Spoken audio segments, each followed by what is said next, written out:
अस्सलाम वालेकुम my brothers and sisters. I hope आप लोग सब खैरियत से होंगे। आज हम लोग सीएसएस में पढ़ेंगे कॉम्बिनेटर्स और दूसरे डिफरेंट टॉपिक्स जो कि बहुत इंपॉर्टेंट आज का क्रैश कोर्स होने वाला है। ऐसे टॉपिक्स कवर करेंगे जो लोग मोस्टली स्किप करते हैं या बहुत ऊपर ऊपर से डिस्कस करते हैं। प्रीवियस वीडियोस अगर आपने नहीं देखा है तो इस वीडियो के डिस्क्रिप्शन में आपको प्लेलिस्ट का लिंक मिल जाएगा, आप उसमें जाकर प्रीवियस तमाम वीडियोस को देख सकते हैं जो कि एसेंशियल है, देखना जरूरी है सीएसएस को मास्टर करने के लिए। चैनल को अगर लाइक नहीं किया अब तक, यानी चैनल को सब्सक्राइब नहीं किया अब तक, तो सब्सक्राइब कर लीजिए। वीडियो को लाइक नहीं किया तो लाइक कर लीजिए और इस वीडियो को शेयर भी कर देना और साथ साथ कमेंट और बेल आइकन भी प्रेस कर देना। तो शुरू करते हैं before wasting any time. As you can see कि हमारा क्लास 8 है, यानी 8th नंबर का क्रैश कोर्स है। इस पे हम लोग पढ़ेंगे कॉम्बिनेटर्स। तो सीएसएस कॉम्बिनेटर्स, ये मैंने कमेंट लगा दिया, इसके अंदर हम लोग कोड लिखेंगे और मैं आपको समझाऊंगा। अब सीएसएस कॉम्बिनेटर्स होता क्या है, इसको बड़ा गौर से समझिए। आपका पूरा ध्यान चाहिए, चाय कॉफी जो बगल में लेके बैठ जाइए और ध्यान से सुनिए कि कॉम्बिनेटर्स का टॉपिक क्या है। कॉम्बिनेटर्स का मतलब ही होता है कि वो रिलेशनशिप बताता है एलिमेंट्स के दरमियान। जैसे कि एग्जांपल के तौर पे ये हमारा बॉडी है, अगर मैं बोलूंगा बॉडी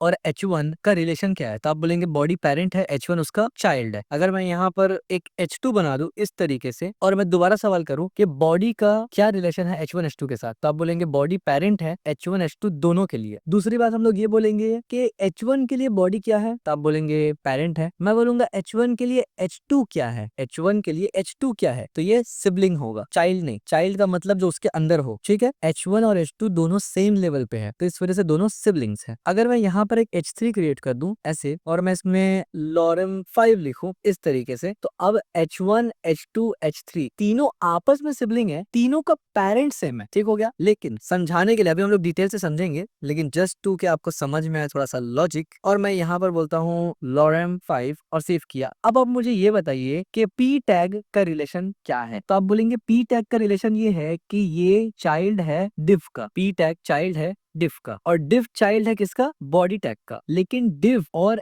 H1 H2 H3 ये सब क्या है, सिबलिंग्स है आपस में। लेकिन पी टैग H1 H2 का सिबलिंग्स नहीं है, क्यों, क्योंकि वो सेम लेवल पे नहीं है। इतना आपको समझ में आ गया। और डिव का चाइल्ड पी है, जबकि डिव का पेरेंट क्या है, बॉडी है। और डिव का सिबलिंग कौन है, जो उसके सेम लेवल पे है। तो ये तीन चीज आपको जानना जरूरी है। एक के पेरेंट कौन होगा, दूसरा चिल्ड्रन कैसे होगा, जो आपके ऊपर लेवल में है वो आपका पेरेंट है, जैसे कि डिव के ऊपर बॉडी है, सेम एज जो आपके अंदर है वो चिल्ड्रन है, जैसे कि डिव के बाद पी टैग है, और जो आपके साथ है वो आपके सिबलिंग्स है, ठीक है। तो हर एचटीएमएल एलिमेंट को आप इस तरीके से कैटेगराइज कर सकते हैं और ये डिस्टिंक्शन बहुत जरूरी है कॉम्बिनेटर्स को समझने के लिए, ठीक है। तो टोटल हमारे पास 4 कॉम्बिनेटर्स होते हैं। 4 कॉम्बिनेटर्स होते हैं हमारे पास। क्या क्या होते हैं जरा देख लेते हैं। एक कॉम्बिनेटर तो हमारे पास होता है जिसको हम लोग पढ़ेंगे डिटेल में भी, डिसेंडेंट कॉम्बिनेटर। दूसरा होता है हमारे पास चाइल्ड कॉम्बिनेटर। तीसरा होता है हमारे पास नेक्स्ट सिबलिंग कॉम्बिनेटर्स और चौथा हमारे पास होता है सब्सिक्वेंट सिबलिंग कॉम्बिनेटर्स। अब एक एक करके हम लोग समझते हैं, बहुत ही इजी है, बस आप यहाँ पर फोकस करें। तो मैं इन सबको यहाँ से हटाता हूँ। बॉडी के अंदर क्या क्या, हमने एक डिव बनाया और उसके अंदर हमने ये डाल दिया। क्या है, हमने एक डिव बनाया, उसके अंदर हमने,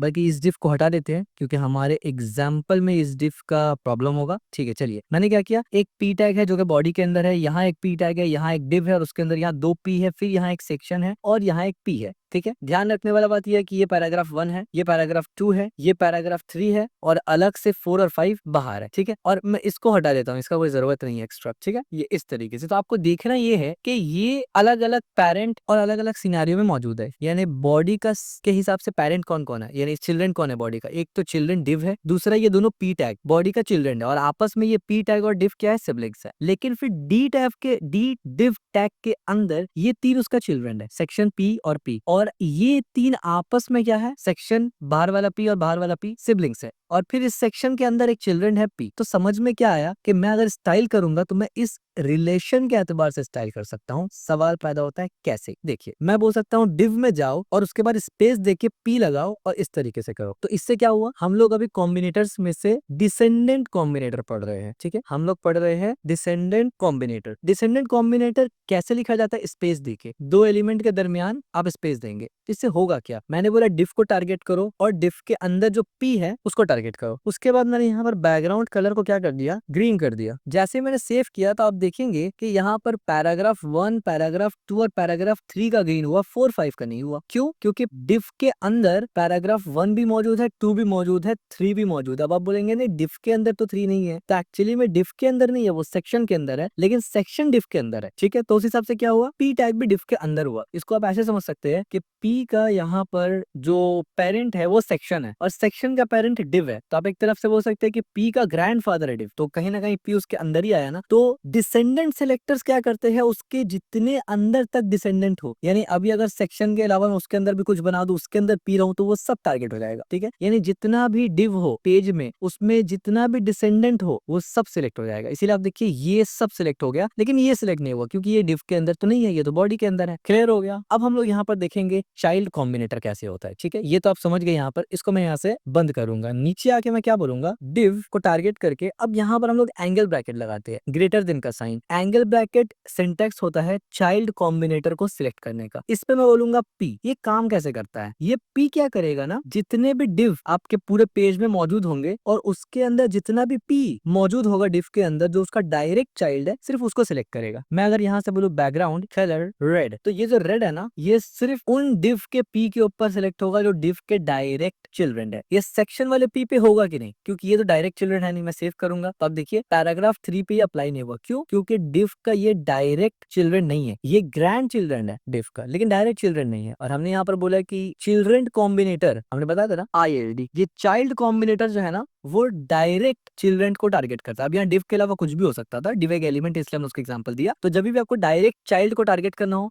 तो आप इस तरीके से करेंगे, और उसका सिंटेक्स क्या है, एंगल ब्रैकेट। जब भी आपको तमाम नेस्टेड यानी नेस्टेड सिम्बोल जितना भी डिसेंडेंट है सब कुछ चाहिए एकदम अंदर तक, तो आप नॉर्मल स्पेस देके इस्तेमाल करेंगे। ठीक है, और ये पेज में जितनी दफा होगा सब में अप्लाई हो जाएगा, ये बात का ध्यान रखना। तो चिल्ड्रन कॉम्बिनेटर भी आप समझ गए, जो कि काफी आसान था। फर्क क्या है, डिसेंडेंट हर चिल्ड्रन को देखेगा, चाहे वो जितना भी नेस्टेड हो, जितना भी अंदर हो, जबकि चाइल्ड कॉम्बिनेटर क्या करता है, वो सिर्फ डायरेक्ट चिल्ड्रन को फोकस करता है, नेस्टेड को नहीं। इसके बाद एक होता है नेक्स्ट सिबलिंग, उसको कैसे लिखते हैं, डिव प्लस करके यहाँ पे लिखेंगे पी। तो प्लस क्या है, ये सिंटेक्स है नेक्स्ट सिबलिंग का। इसका मतलब क्या है, इसका मतलब ये है कि डिव के अंदर जो सबसे पहला पी टैग मिलेगा ना, उस पे अप्लाई करेगा ये, बाकी पे नहीं करेगा। ठीक है, जैसे कि फॉर एग्जांपल अगर मैं बैकग्राउंड कलर यहाँ से एक्वा कर दूं, तो आप देखिए ये पैराग्राफ 4 पे कर दिया। क्यों? दोबारा से नाम सुन लीजिए, नेक्स्ट सिबलिंग, नेक्स्ट चाइल्ड नहीं है। चाइल्ड बोलते तो इसके अंदर आता ना, मैंने बोला सिबलिंग। तो डिव का सिबलिंग कौन है, ये दोनों डिव का सिबलिंग है, दोनों पैराग्राफ 4, 5 दोनों ही डिव का सेम लेवल पे है, तो ये डिव के सिबलिंग्स है। लेकिन नेक्स्ट सिबलिंग क्या करता है, सिर्फ एक सिबलिंग को उठाएगा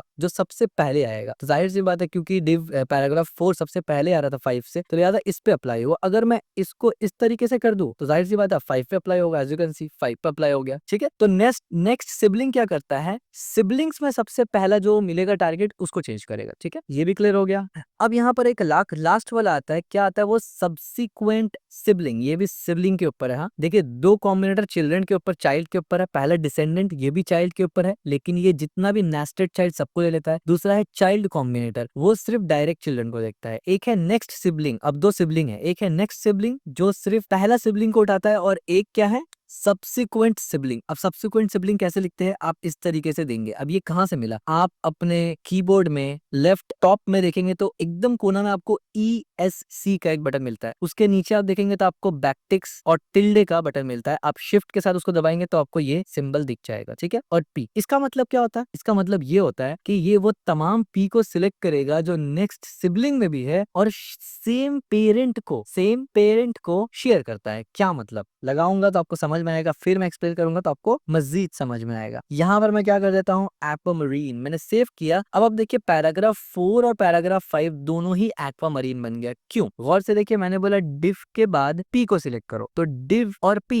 किस तरीके से सिलेक्ट होगा, तो आपके पेज में जितना भी डिव और जितना भी पी दोनों सिबलिंग हो, जितना भी डिव और जितना भी पी दोनों आपस में सिबलिंग्स हो और सेम पेरेंट के अंदर मौजूद हो, उनमें लग जाएगा। तो यहाँ कैसे लगा, ये जो डिव है पूरा का पूरा और ये पैराग्राफ, ये दोनों सिबलिंग्स हैं। बढ़िया, अब ये दोनों पैराग्राफ और ये एक डिव आपस में तीनों सिबलिंग्स है और तीनों ही बॉडी टैग के अंदर है। तो तीनों का पेरेंट कौन है, बॉडी है। तो इस वजह से ये दोनों पे अप्लाई हो गया। ठीक है, और एक बार आप बोलेंगे डिव पे अप्लाई क्यों नहीं हुआ, क्योंकि हमने डिव को टारगेट किया, लगाया पी के ऊपर। हमने ये बताया कि डिव और पी इस पर ये कलर लगाओ, लेकिन कलर पी पे लगाना है। रूल क्या था, ऐसा पी पे कलर लगाओ जिसका डिव और पी दोनों सेम पेरेंट में हो, तो वैसे पी में लगाओ ना कि डिव में। जो एंड में आप बोलते हैं ना, राइट हैंड साइड का जो लास्ट में रहता है, इसका मतलब स्टाइल उस पे लगेगा। अब यहाँ पर भी देखिए पी पे लगा, यहाँ पर भी पी पे लगा और यहाँ पर भी पी पे लगा, ठीक है। डिव तो हम लोग टारगेट करने के लिए करते हैं, तो हम लोग ये बताना चाहते हैं कि ऐसा डिव जिसका सिबलिंग पी हो और दोनों सेम पेरेंट को शेयर कर रहा है, उस सब में स्टाइल लगा दो। ठीक हो गया। तो इतना ही सिंपल सा टॉपिक था हमारा कॉम्बिनेटर्स का, ठीक है। और ये काफी यूजफुल हो जाता है, खास करके जब आप एक स्ट्रक्चर वे में बनाते हैं ना, कोई लाइब्रेरी वगैरह अगर आप बना रहे हैं सीएसएस वगैरह में, तो ये सब तब बहुत इंपॉर्टेंट हो जाता है स्टाइल कंसिस्टेंसी के लिए, ठीक है। और ये आप बोल सकते हैं कि ये कुछ ऐसे टॉपिक्स है जो एडवांस लेवल पे ही आप इस्तेमाल करेंगे, बेसिक लेवल पे आपको इसका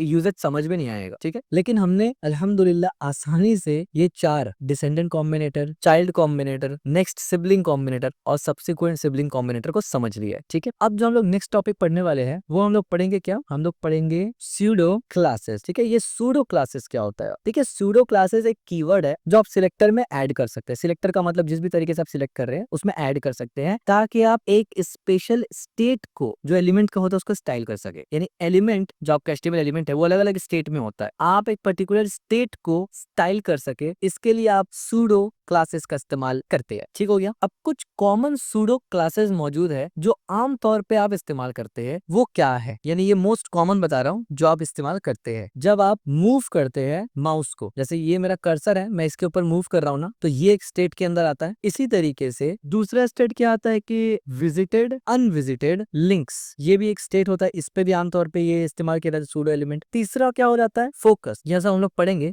अभी देखेंगे एग्जांपल कि कब कहाँ फोकस वगैरह होता है, ये हो गया। इसके बाद वैलिड, इनवैलिड, रिक्वायर्ड, ऑप्शनल, इन सब के ऊपर ये सब भी स्टेट होता है और इन सब के ऊपर सूडो क्लासेस लगता है। और फर्स्ट चाइल्ड पर भी ये सूडो क्लासेस लगता है। आई नो आपको भी कुछ भी समझ में नहीं आया होगा, लेकिन जैसे जैसे मैं समझाऊंगा अभी एक एक एग्जांपल देके आपको सब समझ में आ जाएगा। सबसे पहले आप सूडो क्लास का जो सिंटेक्स है वो समझ लीजिए, because this is really important. यहाँ पर मैं सूडो क्लास का सिंटेक्स समझाने लगा हूँ। सबसे पहले आपको सिलेक्टर लेना पड़ेगा, यानी सिलेक्टर आपको पता है कोई एलिमेंट सिलेक्ट करेंगे ना, तो यहाँ पर एलिमेंट का नाम होगा, जैसे भी जिस भी तरीके से आप सिलेक्ट कर रहे हैं। उसके बाद आपको एक कोलन लगाना पड़ेगा, ये कोलन सिंटेक्स होता है। कोलन लगाने के बाद आपको सूडो क्लास लगाना है, यानी जो भी सूडो क्लास है वो उसका नाम लगाना है। सूडो क्लास आप देखिए, जैसे मैंने कोलन लगाया ना, तो यहाँ पर बहुत सारा सूडो क्लास दिख रहा है आपको, ये सब सूडो क्लास है। इनमें से कोई एक सूडो क्लास आपको लगाना है, ठीक है। सूडो क्लास का नेम लगाना है आपको, और फिर आप ऐसे कर्ली ब्रैकेट देंगे और यहाँ पर आप इजीली अपना सीएसएस का प्रॉपर्टीज को लिख सकते हैं, ठीक है, इस तरीके से। तो ये बेसिकली पूरा सिंटेक्स होता है हमारा। अब हम लोग लिख के भी देखेंगे जरा, ठीक है। और लिखने से पहले इन जो पूरा सूडो क्लास मैंने बताया ना कि माउस मूव माउस करना, visit unvisit, focus, valid invalid, required, optional, first child, इन सब सूडो क्लासेस, क्योंकि क्लासेस बहुत ज्यादा है, इन सबको मर्ज करके आप 2 कैटेगरी में समझ सकते हैं, जिससे आपका काम आसान होगा, ठीक है। एक कैटेगरी वो है कि जब यूजर कुछ काम करे, यूजर इंटरैक्ट करे, तब वो कैटेगरी आता है, ठीक है, जिसको हम लोग बोलते हैं इंटरैक्टिव सूडो क्लासेस। जैसे कि मैं यहाँ पर माउस लेके गया, मैंने क्लिक किया, मैंने सिलेक्ट किया, तो ये सब इंटरैक्शन यूजर की तरफ से ना, तो इसको हम लोग बोलते हैं, इसको एक ग्रुप बनाते हैं और इसमें कौन कौन सा क्लासेस इस्तेमाल होता है सूडो का, वो हम लोग डिस्कस करेंगे अभी। तो इंटरैक्टिव सूडो क्लासेस एक ग्रुप बना लेते हैं और इस पे हम लोग सिर्फ यूजर इंटरैक्शन से रिलेटेड सूडो क्लास को डिस्कस करेंगे। दूसरा एक ग्रुप बनाया जाता है स्ट्रक्चरल सूडो क्लासेस, जिसमें आप एलिमेंट किस तरीके से पोजीशन हो रहा है डॉक्यूमेंट में, उसके हिसाब से सूडो क्लास इस्तेमाल करते हैं। तो एक एक करके दोनों का एग्जांपल हम लोग देखेंगे, आपको इंशाल्लाह समझ में आ जाएगा। तो सबसे पहले हम लोग क्या देखेंगे, इंटरैक्टिव। तो यहाँ मैं लिख भी देता हूँ, इंटरैक्टिव सूडो क्लासेस। यहाँ पर हम लोग अपना इंटरैक्टिव सूडो क्लास लिखने वाले हैं। सबसे पहले तो मैं इसको यहाँ से कमेंट आउट करूंगा, क्योंकि अब मुझे इसकी जरूरत नहीं। यहाँ पर हमने सिंपल सा एक टी टैग के अंदर लिंक ले लिया, एज यू कैन सी, और इसको मैं यहाँ से स्टाइल करूंगा। यानी ये चीज आपने ऑलरेडी देखा हुआ अभी है, मैंने इसको सेव किया जैसे ही, तो आप देख सकते हैं मैंने बोला कि यार ये लिंक जब होगा ना, वो तो रेड कलर का होगा, ये रेड दिख रहा है। मैंने बोला कि जब विजिट किया जाए तो ये ग्रीन हो जाएगा, ठीक है, इस तरीके से। अब ये ग्रीन इसलिए नहीं होगा क्योंकि जब आप इसको वेबसाइट में इस्तेमाल करेंगे ना, तभी ग्रीन हो जाएगा। यानी एक बार आपने क्लिक किया, दोबारा आप इसमें आएंगे तो आपको ग्रीन कलर का दिखेगा, रेड नहीं दिखेगा,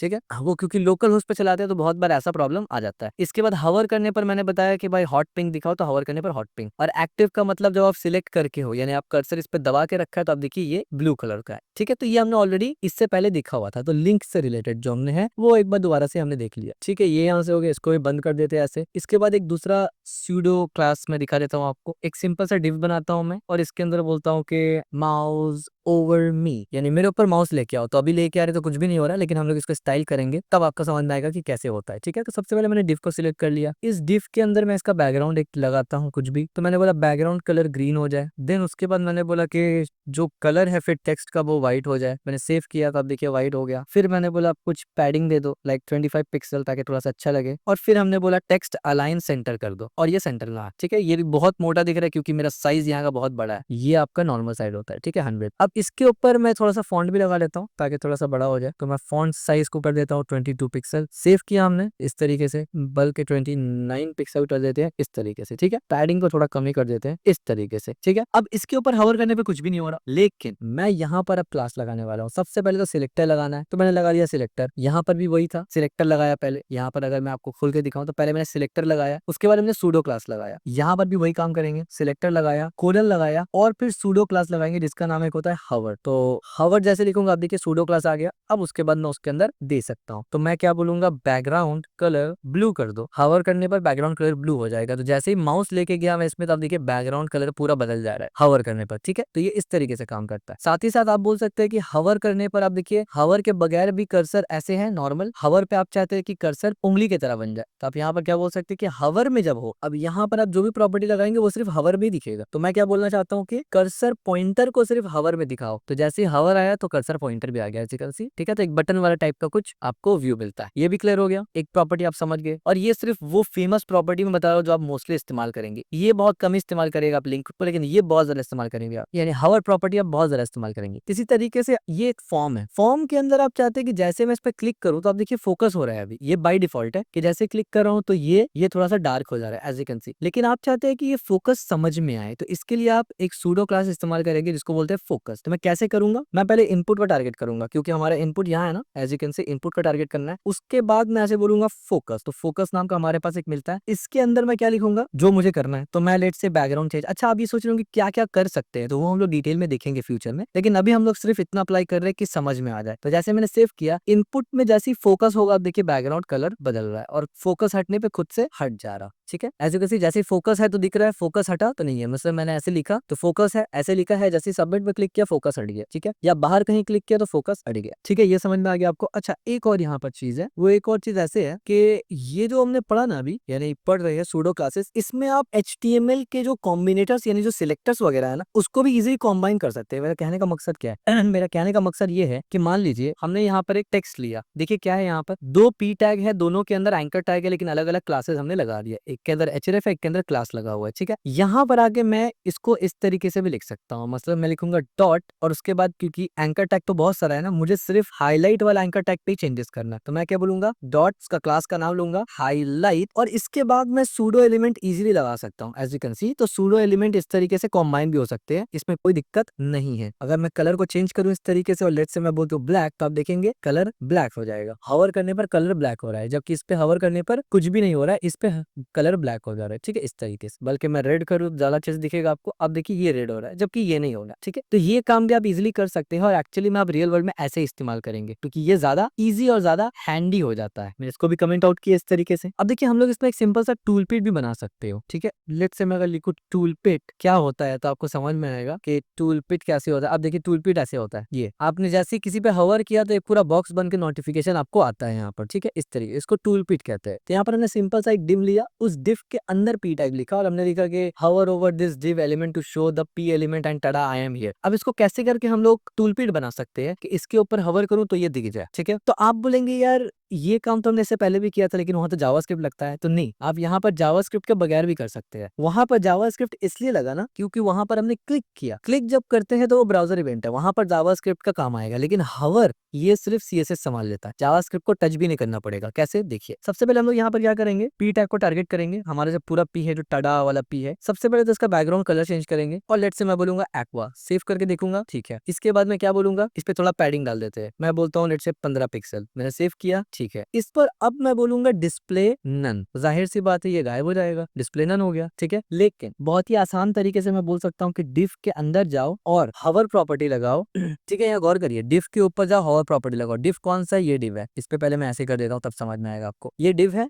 ये एक ही डिव है मेरे पास। मैंने बोला इस पे हवर लगाओ, तो डिफ पे हवर है, तो हवर में लगाना क्या है? तो मैंने यहाँ पर एक्चुअली में डिफ पे हवर लगाओ कहा, और लेट से मैंने बोल दिया डिस्प्ले ब्लॉक। सेव किया हमने, तो हमने डिफ पे जब लेके गए तो कुछ भी नहीं हुआ, एज यू कैन सी। उसका पीछे रीजन ये है ना कि आपने बोला डिफ पे हवर होगा। जब डिफ पे हवर होगा तो मुझे ये सीएसएस का काम करना है। तो डिफ पे हवर तो हो गया, लेकिन ये डिस्प्ले ब्लॉक करना किसको है? बात समझ में आ रहा है ना? आपको नाम बताना पड़ेगा। तो आप यहाँ पर पी लिख देंगे। क्या मतलब है? मतलब ये है कि डिफ पे हवर है, यानी डिफ पे जब हवर होगा उसके बाद पी को टारगेट करना है। मैंने थोड़ी देर पहले बताया था कि जो राइट हैंड साइड में है उस पे सीएसएस का क्लास लगेगा। तो डिफ पे हवर हो जाएगा, उसके बाद पी को टारगेट करना है, डिफ पे हवर करने के बाद। और जैसे ही पी टारगेट होगा तो आप डिस्प्ले ब्लॉक कर देंगे। जैसे मैंने इसको सेव किया, अब देखिए जैसे ही मैंने इस पे हवर किया, पी डिस्प्ले ब्लॉक हो गया। जैसे ही हवर हटा, तब देखिए दोबारा से हवर है, हवर हटा, हवर है, हवर हटा, इस तरीके से, ठीक है। तो ये हवर के ऊपर डिपेंड करता है, ठीक है। ये क्लियर हो गया? चलिए, बहुत बढ़िया। इसके बाद ये बेसिकली इतना ही था हमारा बेसिक, जो आप आमतौर पे इस्तेमाल करते हैं सूडो क्लासेस में। कहाँ? जहां पर यूजर इंटरेक्शन का जरूरत पड़ता है, ठीक है। इसके अलावा अब हम लोग सेकंड वाला टॉपिक पढ़ लेते हैं कि स्ट्रक्चरल सूडो क्लासेस को कैसे यूज करते हैं। अब यहाँ पर मैंने क्या किया, यहाँ पर आप देखिए मैंने एक पी टैग लिया, उसमें कुछ लिखा, डिफ के अंदर 2 पी लिया, फिर डिफ के अंदर फिर 2 पी लिया, फिर डिफ के बाहर 2 पी लिया। ये इस वजह से मैंने लिया ना, ताकि मैं आपको समझा सकूं कि एक्चुअली में जो स्ट्रक्चरल सूडो क्लासेस है वो कैसे काम करते हैं। तो सबसे पहले मुझे सिलेक्टर देना है, मैंने पी को सिलेक्ट कर दिया। जितना भी पी है उसको सिलेक्ट कर रहे हैं। सूडो एलिमेंट लगा के मैंने बोला कि फर्स्ट चाइल्ड, इस तरीके से फर्स्ट चाइल्ड। उसके बाद मैंने यहाँ पर कर दिया कलर को लेट्स से ब्लू। इससे बनेगा क्या कि जो भी पी का फर्स्ट चाइल्ड है वो ब्लू हो जाएगा। तब देखिए कौन कौन सा ब्लू हुआ। पहला वाला ब्लू हो गया, सेकंड वाला ब्लू हुआ, थर्ड वाला हुआ और फोर्थ वाला हुआ। बीच में 2 नहीं हुआ। क्यों नहीं हुआ? एनालाइज करिए आप इसको। सबसे पहला पी है, ये स्टाइल हो चुका, ठीक है। यहाँ पर हमने बताया पी को सिलेक्ट करो और फर्स्ट चिल्ड्रन, तो ये यहाँ पर हुआ। इस पे डिकोड बाद में करते हैं, लेकिन अभी आप देखिए यहाँ पर इसके बाद ये वाला टेक्स्ट भी हाईलाइट हो गया, लेकिन सेकंड वाला नहीं हुआ। क्यों नहीं हुआ? क्योंकि हमने बोला फर्स्ट चाइल्ड। तो डिफ के अंदर जो फर्स्ट चाइल्ड था पी, ये सिलेक्ट हो गया। फिर उसके बाद आप देखिए अंदर वाले डिफ के अंदर फर्स्ट चाइल्ड सिलेक्ट हुआ, ठीक है। बल्कि मैं थोड़ा सा चेंज कर देता हूँ ना नाम, मैं यहाँ पर लिख देता हूँ 1। जहां जहां चेंज होगा मैं वहां 1 लिख देता हूँ, ठीक है। इस तरीके से सेव किया हमने, तो आप देखिए सिर्फ वही चेंज हुआ जहां जहां हमने 1 लिखा, और क्योंकि वो फर्स्ट चाइल्ड था, ठीक है। अच्छा, आप बोलेंगे अभी ये क्यों हुआ? उसका रीजन ये है ना कि ये जो पी है ये बॉडी का फर्स्ट चाइल्ड है, ठीक है, क्योंकि बॉडी में पी फर्स्ट चाइल्ड है। तो हमने बोला फर्स्ट चाइल्ड पी, जहां कहीं भी उसको ब्लू कर दो। इस तरीके से काम करता है, ठीक है। तो फर्स्ट चाइल्ड आप ऐसे करके गेट कर सकते हैं। अब मैं इसको यहाँ से कमेंट आउट करता हूँ ताकि दूसरा एग्जांपल मैं आपको दिखा सकूं। और अब यहाँ से हम लोग दूसरा एग्जांपल देखते हैं। अब यहाँ पर देखेंगे आप गौर करेंगे, मैंने ये यहाँ से पेस्ट किया और इसको यहाँ से हम लोग कमेंट आउट करते हैं, ठीक है। मैंने इसको सेव किया। यहाँ पर एक पी टैग है, दूसरा पी है, उसके अंदर ईएम है और फिर पी है, ठीक है। इसको हम लोग कैसे स्टाइल कर सकते हैं? इसको हम लोग सिंपल से ये बोल सकते हैं कि तमाम पी को सिलेक्ट करो, हर पी के अंदर जाओ। अंदर क्यों बोल रहा हूँ मैं? क्योंकि मैंने स्पेस दिया। और उसके बाद मैं बोलूंगा हर ईएम को सिलेक्ट करो, डिसेंडेंट सिलेक्टर। पी के अंदर जाके तमाम ईएम को सिलेक्ट करो और उस पर एक क्लास लगाओ फर्स्ट चाइल्ड, और उसके अंदर जाके क्या करो, कलर को ग्रीन कर दो। सेव किया जैसे मैंने, तो बल्कि ग्रीन से बेहतर है मैं इस तरीके का कलर कर दूं, ठीक है। ये बल्कि तो और भी नहीं समझ में आ रहा है, तो रेड की तरफ कर लेते हैं, बल्कि ये, ठीक है। जूम करता हूँ थोड़ा सा, मेरे ख्याल से ब्लू ही ठीक है। ये तो I am strong person, I am strong person, इतना सारा है। इसमें अप्लाई किस बेसिस पे हुआ, आइए यहाँ पर देखते हैं। ये पहला पी है, तो पहली बात तो हम लोग सिलेक्ट किसको कर रहे हैं, यानी अप्लाई किस पे कर रहे हैं, पी पे या ईएम पे? तो आप देख के समझ गए होंगे कि ईएम सबसे लास्ट में है। ये जो है ये तो इसका हवर का क्लास है, लेकिन सिलेक्टर सबसे लास्ट में ईएम है। तो हम लोग एक्चुअली में अप्लाई पी पे नहीं कर रहे, ईएम पे कर रहे हैं। ये क्लियर हो गया? हमने पहले बोला कि पी का अंदर जितना भी ईएम है उसको पहले डिकोड करो। तो पी के अंदर यहाँ ईएम है नहीं है, तो ये तो ऐसे ही बाहर हो गया। ये पी है, इसके अंदर ईएम है, हाँ एक ईएम है, इसके अंदर ये भी दूसरा ईएम। तो ये वाला पी के अंदर 2 ईएम है और इस पीएम पी के अंदर भी 2 ईएम है। तो इसका मतलब है कि पी के अंदर ईएम, ठीक है, समझ में आ गया। लेकिन उसके अंदर हमने बोला फर्स्ट चाइल्ड, तो ये पहला ईएम है, ये दूसरा ईएम है। फर्स्ट चाइल्ड कहने की वजह से क्या हुआ कि ये पहला ई में 2 ईएम था, वो पहला चाइल्ड को कर दिया चेंज। इस पी के अंदर भी 2 ईएम था, वो पहला चाइल्ड को चेंज कर दिया, as you can see in the screen, बल्कि ऑन द स्क्रीन। ठीक हो गया? ये भी आपको समझ में आ गया कि फर्स्ट चाइल्ड किस तरीके से इस्तेमाल होता है, किसमें, एक स्ट्रक्चरल सूडो क्लास के अंदर, ठीक है। इसके बाद मैं यहाँ क्या करता हूँ, एक और मैंने यहाँ पर टेक्स्ट को लेके आ गया मैंने, ठीक है, और इसको हम हटाएंगे यहाँ से, ऑफ कोर्स इसको यहाँ से हटाते हैं। अभी आप देखिए क्या है, हमने एक पी बाहर बनाया, एक पी है उसके अंदर 2 है, फिर एक पी है उसके अंदर 2 है, फिर यहाँ डिफ के अंदर भी पी है। इस पे हम लोग क्या चेक करेंगे, देखिए तरीका हमने बदल दिया। हमने बोला पी को सिलेक्ट करो, उसका फर्स्ट चाइल्ड पे जाओ, यानी पहले पी को सिलेक्ट करके उसके फर्स्ट चाइल्ड में जाओ और उसमें जो ईएम नजर आए उसका कलर को कर दो ब्लू। समझाता हूं मैं कहना क्या चाह रहा हूँ। देखिए कौन कौन सा चेंज हुआ, सिर्फ ये दोनों। हमने कहा कि भाई पहले तो पी को पकड़ो और उसका फर्स्ट चाइल्ड ईएम को पकड़ो, तो इसका मतलब है कि पी एलिमेंट के अंदर जिसका फर्स्ट चाइल्ड ईएम होगा हम सिर्फ उसी को देखेंगे, बाकी इग्नोर करेंगे। ये पी है, इसका फर्स्ट चाइल्ड है, कुछ भी नहीं है इसका चाइल्ड। ये पी है, क्या इसका फर्स्ट चाइल्ड है ईएम? हाँ, इसका फर्स्ट चाइल्ड ईएम है। यहाँ पर भी है, यहाँ पर भी है, यहाँ पर भी है, सेम एज यहाँ पर भी है, यहाँ पर भी है, यहाँ पर भी है, यहाँ पर भी है। अब सवाल ये पैदा होता है कि यहाँ पर जब हमने सेव किया इस लाइन पे क्यों आया? हमने तो बोला कि पी का फर्स्ट चाइल्ड को उठाओ जहाँ पर ईएम है, तो ये तो काफी सारा में है, तो यहाँ पर ये सिलेक्ट किस तरीके से वो आप देखिए। इसने क्या किया, तमाम वो सिलेक्टर को मैच किया जहां पर ईएम मौजूद है पी के अंदर। तो ये अब पहले तो हम लोग स्कोप छोटा करते हैं, ये स्कोप से ही बाहर हो गया, ये हमारे स्कोप में है क्योंकि ईएम मौजूद है पी के अंदर। ये भी हमारे स्कोप में है कि ईएम मौजूद है पी के अंदर, और ये दोनों भी हमारे स्कोप में है कि ईएम मौजूद है पी के अंदर। ये तो पहला काम हुआ कि तमाम वो सिलेक्टर को सिलेक्ट मैच करो जहां पर ईएम पी के अंदर मौजूद हो। उसके बाद ऐसा एलिमेंट जो दूसरा एलिमेंट का फर्स्ट चाइल्ड हो, ऐसा एलिमेंट जो दूसरा एलिमेंट का फर्स्ट चाइल्ड हो। मतलब देखिए एक एलिमेंट है हमारे पास डिफ, इसका फर्स्ट चाइल्ड कौन है? इसका फर्स्ट चाइल्ड है पी। क्या इसके फर्स्ट चाइल्ड के पी के अंदर ईएम है? हाँ है, तो उसको बदल दो। आप बोलेंगे समझ नहीं आया, दोबारा समझाता हूँ। हमने कहा पी डॉट फर्स्ट चाइल्ड, यानी जहां पर पी फर्स्ट चाइल्ड हो, पी डॉट फर्स्ट चाइल्ड, जहां पर पी फर्स्ट चाइल्ड हो और उसके अंदर ईएम हो। पी होना चाहिए first child, simple is that, और उसके अंदर ईएम होना चाहिए। तो पी फर्स्ट चाइल्ड कहाँ है? यहाँ पर आप दिखाइए, ये जो पी है, ये फर्स्ट चाइल्ड है बॉडी का। आप बोलेंगे फर्स्ट चाइल्ड तो है बिल्कुल, लेकिन क्या इसके अंदर ईएम नजर आ रहा है आपको? नहीं नजर आ रहा है, तो सेकंड वाला रूल ब्रेक हो गया। ठीक है, इस पी के अलावा फर्स्ट चाइल्ड कौन सा है? ये फर्स्ट चाइल्ड तो नहीं है, ये भी फर्स्ट चाइल्ड नहीं है, ये फर्स्ट चाइल्ड था लेकिन इसमें पीएम नहीं था, ये सेकंड चाइल्ड है तो ये तो गलत, ये थर्ड चाइल्ड है, ये भी गलत। लेकिन इस डिफ के अंदर ये पी फर्स्ट चाइल्ड है और इस पी के अंदर ईएम भी है, तो इस वजह से क्या हुआ कि पी फर्स्ट चाइल्ड जहां पर था और उसके अंदर ईएम था, और क्योंकि यहाँ पर आप देख सकते हैं हमने क्या लगाया है, स्पेस लगाया है, तो इसके वजह से जितना ईएम है सब कलर ब्लू हो गया। एज यू कैन सी, अगर हम लोग यहाँ भी फर्स्ट चाइल्ड लगाते तो आप देखिए यहाँ पर फर्स्ट चाइल्ड लगाने से सिर्फ पहला वाला हुआ। ठीक है, समझ में आ रहा है अब आपको किस तरीके से ये हुआ? अब आपको बजाहिर थोड़ा सा कॉम्प्लेक्स लग रहा होगा कि यार ये थोड़ा ज्यादा ही हो गया, लेकिन हाँ, इतने कॉम्प्लेक्स तरीके से सीएसएस लिखा जाता है। ठीक है, and that's one the reasons के आप इसको अभी तो इस्तेमाल एटलीस्ट नहीं करेंगे, जब आप काफी अलग लेवल पे चले जाते हैं और जब खास करके आपको कोई लाइब्रेरी वगैरह बिल्ड करना होता है या कोई ऐसा स्ट्रक्चर स्टार्ट बिल्ड करना होता है ना जो कि सीएसएस पे डिपेंडेंट है, तब इसका जरूरत पड़ता है। यानी देखिए जब आप एडवांस लेवल पे जाएंगे तो आप रॉ सीएसएस ऐसे लिखेंगे नहीं हाथ से, फिर आप फ्रेमवर्क इस्तेमाल करेंगे, लाइब्रेरी इस्तेमाल करेंगे। ठीक है, तो उस वक्त फिर आपका कॉम्बिनेटर्स वगैरह उतना उस तरीके से इस्तेमाल होगा नहीं, तो ये बहुत ही रेयर किस्म के लोगों के लिए बहुत हेल्पफुल होता है जो लो लेवल में ही सीएसएस के ऊपर काम करना चाहते हैं। ठीक है, लेकिन क्योंकि हमारा सीएसएस का एक पूरा कंप्लीट ये कोर्स है जिसमें कोई टॉपिक छूटना नहीं चाहिए, खास करके ऐसा टॉपिक जो कि एडवांस लेवल से ताल्लुक रखता है। अब ये जरूरी नहीं होता ना कि हर एडवांस चीज हर इंसान के लिए या हर सिनेरियो में इंपॉर्टेंट हो। बहुत से ऐसे एडवांस चीज है जो सिनेरियो में इंपॉर्टेंट नहीं होते। आमतौर पर ये फर्स्ट चाइल्ड वाला ये आपको आमतौर पर जरूरी नहीं होता, टेबल वगैरह में सिर्फ जरूरत पड़ता है स्टाइलिंग के लिए, उसके अलावा उतना जरूरत नहीं पड़ता। और ये जो चीज है ना, यानी जो काम ये फर्स्ट चाइल्ड लास्ट चाइल्ड करता है, लास्ट चाइल्ड भी एक होता है जो फर्स्ट चाइल्ड लास्ट चाइल्ड करता है, ये आपको प्री बिल्ड फ्रेमवर्क्स दे भी देते हैं। ठीक है, तो बहुत से लोगों के लिए ये उतना यूजफुल नहीं होता, लेकिन ये बहुत एडवांस टॉपिक है। ठीक है, तो हर एडवांस टॉपिक जरूरी नहीं कि अच्छा हो और यूजफुल हो, लेकिन हम लोग क्योंकि कवर कर रहे हैं पूरा का पूरा हमारा सीरीज का टॉपिक, तो लिहाजा ये भी कवर करना ही था। ठीक है, अब इसके अलावा भी देखिए बहुत सारे सीएसएस के जो है ना सूडो क्लासेस है, बहुत सारे, मतलब लिटरली इतना है कि पॉसिबल ही नहीं है कि आप उसको सबको कवर करें, और इवन अगर कोई कवर भी करता है ना तो उसका कोई फायदा नहीं है। उसका पीछे रीजन ये है कि उसका यूज कोई करता ही नहीं है, ना आप करेंगे ना मैं करूंगा। और अगर आप कहेंगे कि किसी को यूज करने की जरूरत पड़ जाए तो उसके लिए आपको ट्यूटोरियल बनाने की जरूरत नहीं पड़ती, क्योंकि अगर कोई ऐसे फॉर एग्जाम्पल एक मिसाल देता हूं मैं, सीएसएस में एक लैंग एट्रीब्यूट भी होता है जो एक फंक्शन की तरह काम करता है। ठीक है, इसी तरीके से लास्ट चाइल्ड होता है, एंड चाइल्ड एन होता है, एंड लास्ट चाइल्ड एन होता है, ओनली चाइल्ड होता है, फर्स्ट ऑफ टाइप होता है, टाइप ऑफ मतलब देयर इज अ लॉट्स। तो ये सब चीज अगर कोई स्पेसिफिक बंदे को जरूरत पड़ता है ना, तो आप इस लेवल पे होते हैं जब आपको ये जरूरत पड़ेगा कि आपको सीएसएस आता है। यानी कोई भी बिगनर को कभी इसका जरूरत पड़ ही नहीं सकता, इट्स नॉट पॉसिबल। ठीक है, आप बिगनिंग फेज में उस लेवल का बना ही नहीं सकते कि आपको इसका जरूरत पड़ जाए। ठीक है, तो beginner to intermediate to advance level तक जो भी आपको जरूरत पड़ रहा है वो सब हम लोग बता रहे हैं। याद करिए, दोबारा से मैं आपको याद करवाना चाहता हूँ, कई एक क्रैश कोर्स से पहले जो हमारा फर्स्ट क्रैश कोर्स था उसमें हमने बताया था कि CSS जो हम लोग अभी पढ़ रहे हैं इसका 3 मेजर रीजन है, यानी 3 अलग अलग स्कोप में आप इस CSS कोर्स को फॉलो करके जा सकते हैं। एक है वेब डेवलपमेंट, दूसरा होता है वेब एनिमेशन इंजीनियर और तीसरा गेम डेवलपमेंट। ठीक है, और इन तीनों में से कोई भी चीज अगर किसी टॉपिक में जरूरी होता है तो हम लोग उसको जरूर डिस्कस करते हैं। और ये जो nth चाइल्ड और ये सब जो हमने पढ़ा ना स्यूडो, देखिए स्यूडो इससे पहले जो हमने पढ़ा ना यूजर इंटरएक्टिव वाला स्यूडो क्लास, वो तो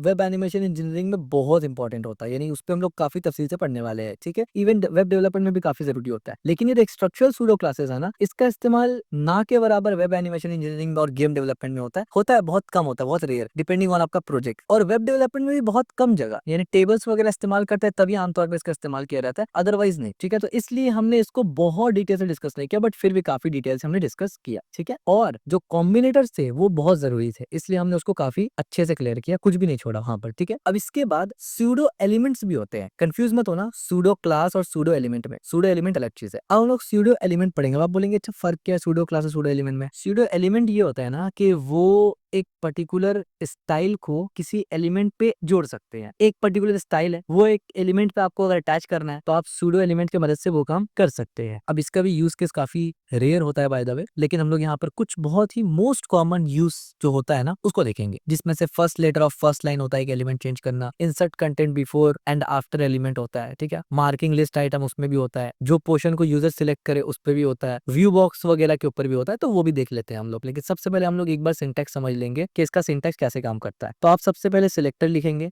ठीक है, इस तरीके से सिलेक्टर होगा। उसके बाद सूडो क्लास के लिए आप एक बार कोलन लगाते थे ऐसे, यही है ना, लेकिन सूडो एलिमेंट के लिए 2 बार कोलन लगाएंगे, एक और कोलन लगाएंगे इस तरीके से, लाइक दिस। अब आप देखिए जब 2 बार कोलन लगा दिया तो यहाँ पर after, before, check mark, content, cue region, detail, बहुत सारा। आप यहाँ पर छोटा सा बार देख सकते हैं, बहुत सारा यहाँ पर रहता है, देयर इज अ लॉट। ठीक है, ये है सूडो एलिमेंट डबल कोलन के साथ, और ये है सूडो, ये सूडो क्लासेस है। ठीक है, तो सूडो एलिमेंट, इसके बाद आप सूडो एलिमेंट का नाम लिखेंगे, यानी इस तरीके से आप सूडो एलिमेंट का नाम लिख देंगे जो भी आपको चाहिए, और उसके अंदर आपका पूरा CSS का प्रॉपर्टी होगा। ठीक है,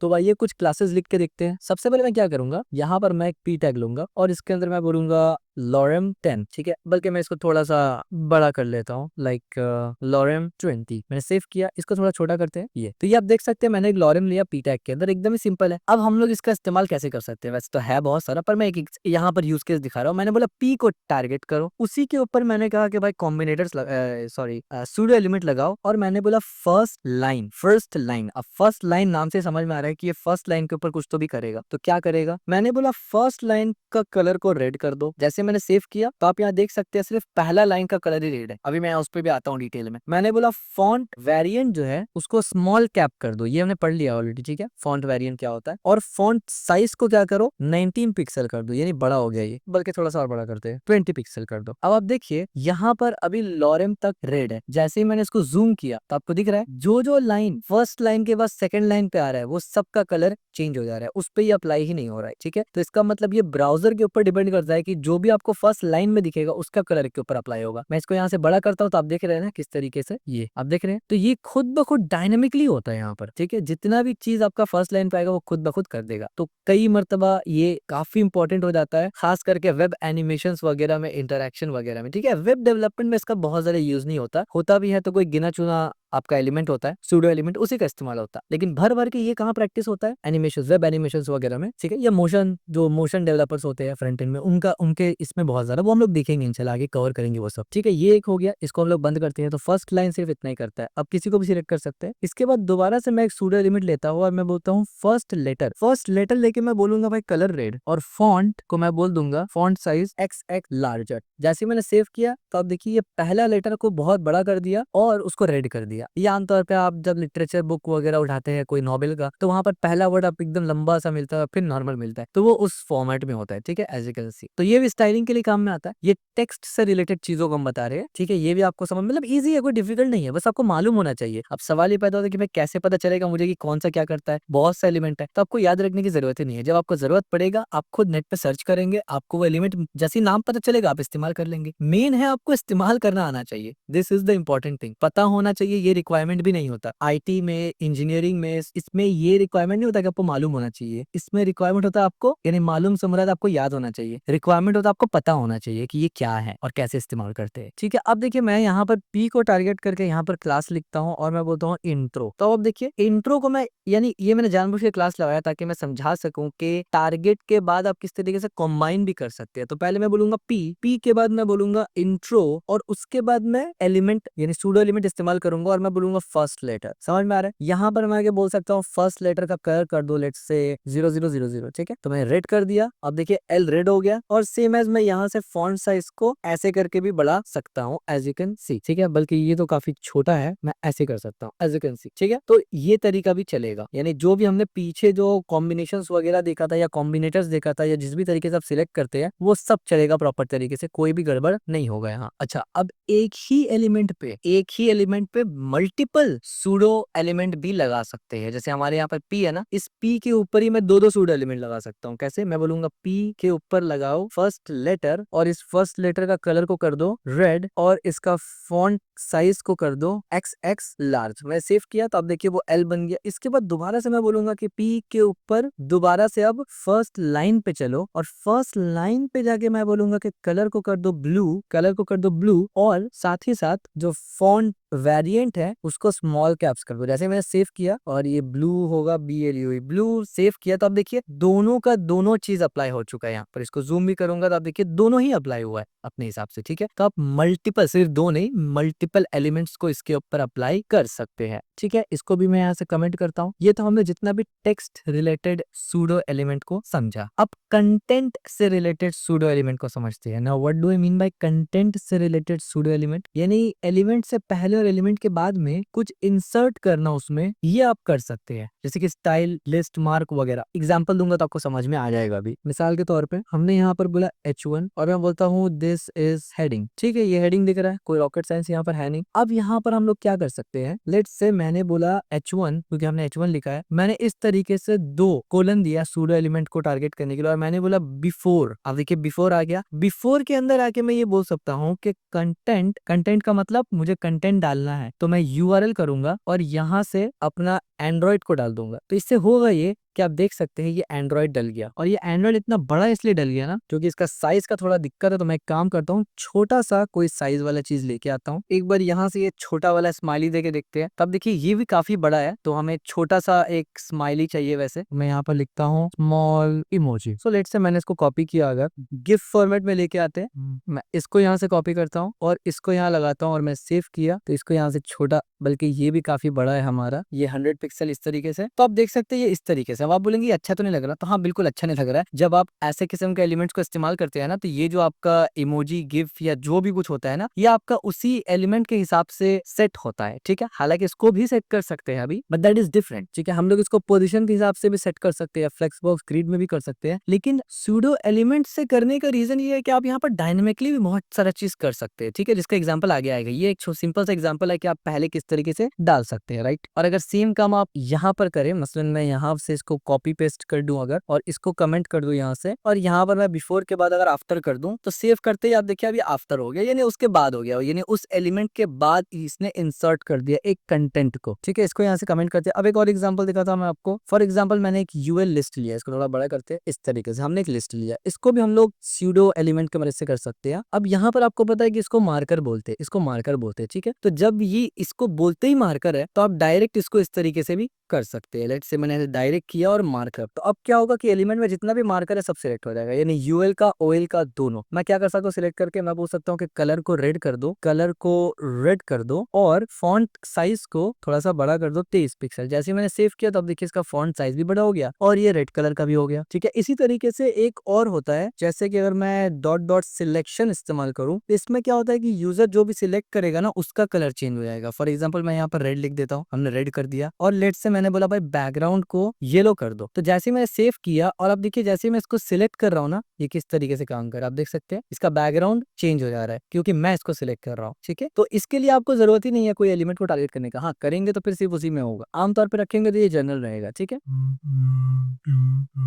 और ऐसे ही एक हमारा सूडो एलिमेंट है जिसको आप बोल सकते हैं कि बैकड्रॉप। उसके मदद से आप मोडाल्स वगैरह दिखाते हैं। मोडाल क्या होता है, आप क्लिक करते हैं, सामने एक पॉपअप पॉपअप खुल के आता है, फिर आप कुछ काम करते हैं, पॉपअप पे क्लिक करते हैं, वो बंद हो जाता है। तो आइए हम लोग भी एक सिंपल सा मॉडल बना लेते हैं। तो अब देखिए मैंने यहाँ पर क्या किया, मैंने यहाँ पर सिंपल सा एक बटन लिया जिसमें बोला शो डायलॉग, वो दिख रहा है खाली, ठीक है, सिर्फ वही बटन दिख रहा है। उसके बाद मैंने क्या बोला, डायलॉग बटन, इसको हम लोग स्टाइल करेंगे अभी यहाँ पर आके, और हमने बोला माई डायलॉग यहाँ पर, और ये फॉर्म बना दिया हमने यहाँ पर, ठीक है। और आप देख सकते हैं यहाँ पर हमने क्या किया है, ये जावास्क्रिप्ट हमने दोबारा नहीं लिखा, क्योंकि इससे पहले हम लोगों ने एक बार जावास्क्रिप्ट को लिखा था समझाने के लिए, उसमें हमने डिस्कस किया हुआ था। बाकी हम लोग डिटेल जब जावास्क्रिप्ट में डॉम मैनिपुलेशन पढ़ेंगे ना तब करेंगे। तो हमने डायलॉग बटन को टारगेट किया, उसका नाम डायलॉग बटन रख दिया। माई डायलॉग को टारगेट किया, उसका नाम माई डायलॉग रख दिया। मैंने बोला dialog dot button add event listener, जब ये क्लिक हो तब जाके माई डायलॉग शो मॉडल को चला दो, ठीक हो गया। आगे हम लोग इस पर डिटेल से डिस्कस करेंगे। अभी हम लोग यहाँ पर आगे सिंपल सा स्टाइल करते हैं। तो लेट से पहले मैं बोलता हूँ कि बटन को चेंज करते हैं थोड़ा सा, डायरेक्ट बटन को ही टारगेट कर लिया हमने। मैंने बोला फॉन्ट साइज 15 पिक्सल, ठीक है, बढ़िया। देन मैंने बोला थोड़ा सा पैडिंग भी लगा दो भाई। सो लेट से मैंने बोला 5 पिक्सल ऊपर नीचे और 15 पिक्सल राइट लेफ्ट, ये पैडिंग लग गया कुछ इस तरीके से। फिर मैं यहाँ पर आके बोलूंगा कि डायलॉग जो हमारा क्लास था, और ये डायलॉग कहाँ से आया, देखिए ये डायलॉग एक्चुअली में हमारा मेथड के अंदर, बल्कि मैं इसको पहले यहाँ से हटाता हूँ। देखिए ये डायलॉग हमने मेथड के अंदर लिखा हुआ था, और ये मेथड फॉर्म के अंदर आता है, ठीक है। तो फॉर्म के अंदर अलग अलग मेथड आता है, पोस्ट, पुश, हमने इससे पहले देखा भी था ना, पोस्ट और गेट वगैरह। तो ये हम लोग फ्यूचर में पढ़ेंगे, बल्कि हम लोग ऐसे कभी इस्तेमाल करेंगे नहीं। अगर फ्यूचर में करना भी हुआ ना, तो हम लोग अच्छे तरीके से इसको और बेहतर तरीके से इस्तेमाल करेंगे। वो तरीका तब समझाऊंगा, लेकिन अभी आप समझ लीजिए कि फॉर्म को टारगेट कर रहे हैं डायलॉग की मदद से, और हम लोग बोले कि डायलॉग के ऊपर सूडो क्लास लगाना है बैकड्रॉप, यानी जैसे ही डायलॉग चले, यानी बैकड्रॉप जैसे ही चले तो डायलॉग वाला चीज दिखा दो, ठीक है, क्योंकि डायलॉग का ही एक्चुअली में फॉर्म सामने खुल के आएगा जो हमें नहीं दिख रहा है अभी, राइट। तो बैकड्रॉप जैसे ही होता है तो मैं बोलूंगा कि बैकग्राउंड कलर, और यहाँ पर एक्वा, मैंने उसको सेव किया। तो अब देखिए जैसे ही मैंने क्लिक किया, जैसे ही मैंने इस पे क्लिक किया तो हमें ये दिखाई दे रहा है, और जैसे हमने दोबारा से क्लिक किया, the background behind this dialog is backdrop, और ये इस तरीके से, ठीक है। तो इस तरीके से एक मॉडल है, ये एक सिंपल सा मॉडल है। बाकी इसमें कॉम्प्लेक्सिटी भी हम लोग डालेंगे फ्यूचर में, अपना मॉडल भी बनाएंगे, ठीक है। तो हमने 3 बड़ा टॉपिक को कवर कर लिया, which is combinators, pseudo classes, pseudo elements. अब हम लोग एक छोटा टॉपिक कवर कर लेते हैं, last topic, which is opacity. Opacity का टॉपिक भी देख लेते हैं, काफी सिंपल सा छोटा सा टॉपिक है, तो एक ही बार में निपट जाए तो सही है। तो इसको मैं यहाँ से कमेंट आउट करूंगा, ये भी कमेंट आउट करूंगा, और यहाँ पर आके मैं लिखूंगा CSS में के ओपेसिटी, ठीक है। तो अब देखिए मैं क्या करता हूँ ना, यहाँ से मैं सिंपल सा आके कोई इमेज उठा लेता हूँ। लेट्स से मैंने बोला DBZ नॉट DBX, और यहाँ से मैं इमेजेस पे आके लेट्स से एक इमेज ले लेता हूँ। यहाँ से कॉपी इमेज किया हमने, यहाँ पर आएंगे हम लोग, और यहाँ पर आके सिंपल सा मैं बोलूंगा IMG, बल्कि एक डिब ले लेते हैं, और IMG के अंदर मैंने इसको डाल दिया, मैंने सेव किया, तो कोई रॉकेट साइंस नहीं है, मुझे ये दिख जाएगा। अब थोड़ा सा मैं IMG को यहाँ पर आके स्टाइल भी करने लगा हूँ। मैंने बोला IMG, और मैं इसके अंदर बोलूंगा विड्थ को सेट कर दो 200 पिक्सल, तो ये विड्थ हाइट दोनों सेट हो गया, ठीक है। यहाँ तक बढ़िया है, कोई भी दिक्कत नहीं है हमारे पास। अब इसके अंदर एक ओपेसिटी जो है ना, इसका मतलब आपको कितना दिखाना है, तो यहाँ पर मैं कुछ बहुत सिंपल सा एक चीज ओपेसिटी, लेट से मैं बोलता हूँ ओपेसिटी, और इसके अंदर मैं बोलता हूँ 0.5। ये सबसे ज्यादा करना है तो 1 होगा, जो बाय डिफॉल्ट होता है, सबसे कम 0.1 होता है, ठीक है, इसी के दरमियान होता है, ये डेसिमल में रहता है। मैंने 0.5 किया, तो आप देखिए इसका ओपेसिटी कम हो गया, ठीक है, ये व्हाइटिश के ऊपर आ गया। इसी तरीके से मैं इस पे हवर भी लगा सकता हूँ। मैंने बोला इमेज हवर प्रॉपर्टी, और उसके ऊपर मैं जाके बोल सकता हूँ कि भाई जब हवर होना तब ओपेसिटी को 1 कर दो। तो जैसे ही हवर करेंगे तो आप देखिए ओपेसिटी बढ़ गया, ठीक है। इसको थोड़ा जूम करेंगे इस तरीके से, तो आप देखिए हवर करने पर ओपेसिटी बढ़ गया, ठीक है। इसी तरीके से आप रिवर्स हवर इफेक्ट भी लगा सकते हैं। आप बोलेंगे सुनने में लगा रिवर्स हवर इफेक्ट क्या होता है भाई, बहुत सिंपल सी बात है, आपको ऑलरेडी पता है कि बाय डिफॉल्ट 1 ही होता है ना, तो आप इसको यहाँ से हटा देंगे। तो बाय डिफॉल्ट 1 है, ओपेसिटी तब कम करेंगे जब आप हवर करें उस पर, तो सिंपल सी बात है, बाय डिफॉल्ट 1 रहेगा, हवर करने पर कम हो जाएगा। यही है रिवर्स हवर इफेक्ट, कोई बहुत सारा रॉकेट साइंस है नहीं यहाँ पर। और कुछ मजीद प्रैक्टिस के लिए या एग्जाम्पल के लिए मैंने यहाँ पर कुछ चीजों को यहाँ पर लाया है, इसको आप देखेंगे। मैं यहाँ पर इसको अगर प्रॉपर्टी लगाऊं तो आपको प्रॉपर समझ में आएगा कि कैसा कैसा दिखता है बेसिकली अलग अलग ओपेसिटी में। अब देखिए कैसे दिख रहा है, थोड़ा छोटा करते हैं इसको। पहले मैंने क्या किया, डिफ को बैकग्राउंड ग्रीन दिया, सबका बैकग्राउंड को हमने ग्रीन दिया, पैडिंग 10 दिया। उसके बाद मैंने बोला इसमें ओपेसिटी सबसे कम रखो, तो आप देखिए ऐसे दिखता है। उसके बाद मैंने 0.3 ओपेसिटी ऐसा दिखा, और 6 ऐसा दिखा, और ये बाय डिफॉल्ट ओपेसिटी है, ये ऐसे दिखता है, ठीक है। तो इस तरीके से भी आप ओपेसिटी को देख सकते हैं, यानी और अच्छा से आप समझ सकते हैं। एक चीज यहाँ पर याद रखना है, जब आप ओपेसिटी लगाते हैं किसी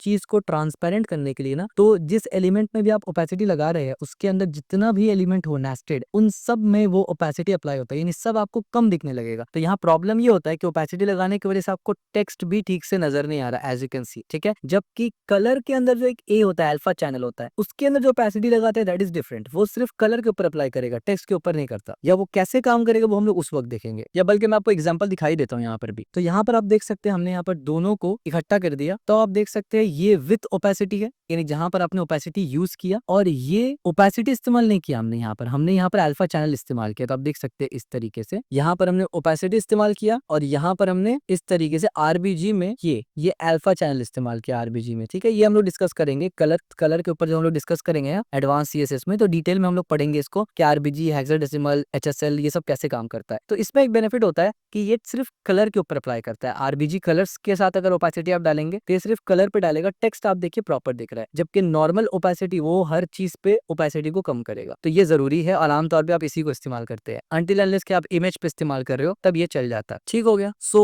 आई होप आपको ये क्रैश कोर्स पसंद आया होगा। बहुत सारा चीज हमने इस पे पढ़ लिया। वैसे क्या क्या पढ़ा, जरा एक बार अगर रिफ्रेशर देख लेते हैं, उसको छोटा करते हैं यहाँ से, काफी कुछ हमने देख लिया यहाँ पर। सबसे पहले तुमने कॉम्बिनेटर्स को पढ़ा इन डिटेल, उसके बाद हमने देखा सूडो क्लासेस काफी तफसील से, फिर हमने सूडो एलिमेंट को देखा और सूडो एलिमेंट में या सूडो क्लासेस में हमने दो किस्म का तकसीम भी किया, यानी दो डिवीजन बना लिया, एक इंटरैक्शन के बेसिस पे और एक स्ट्रक्चर के बेसिस पे। तो तीन बड़ा टॉपिक हमने कवर किया, कॉम्बिनेटर्स, सूडो क्लासेस, सूडो एलिमेंट। उसके बाद हमने ओपेसिटी को भी कवर कर लिया, जो कि एक छोटा सा हमारा टॉपिक था। ठीक है, जो काफी आसान था बट इंपॉर्टेंट था। इसके बाद हम लोग नेक्स्ट वीडियो में बेसिक सा नैव बार बनाएंगे, हॉरिजॉन्टल और वर्टिकल नैव बार, उन सब चीजों का इस्तेमाल करके जो अब तक हमने पढ़ा है। इसको मैं प्रोजेक्ट का नाम बिल्कुल भी नहीं दूंगा, क्योंकि हमारे कोर्स पे प्रोजेक्ट इतनी इजी चीज को हम लोग नहीं बनाएंगे। हम लोग ऑफ कोर्स प्रोजेक्ट बनाएंगे तो वो प्रोजेक्ट के लाइक का रहेगा कि आप उसको प्रोजेक्ट कह सके। ठीक है, तो ये हम लोग ऐसे ही प्रैक्टिस कर लेंगे जस्ट। तो नैव बार बना के हम लोग प्रैक्टिस कर लेंगे थोड़ा सा, फिर हम लोग ड्रॉप डाउन बना के थोड़ा प्रैक्टिस कर लेंगे। ठीक है, और भी कुछ इक्का दुक्का चीज हम लोग पढ़ेंगे। इस तरीके से एट्रीब्यूट सिलेक्टर को हम लोग पढ़ेंगे आगे, जो कि बहुत इंपॉर्टेंट पॉइंट बन जाता है एक तरफ से, अगर आप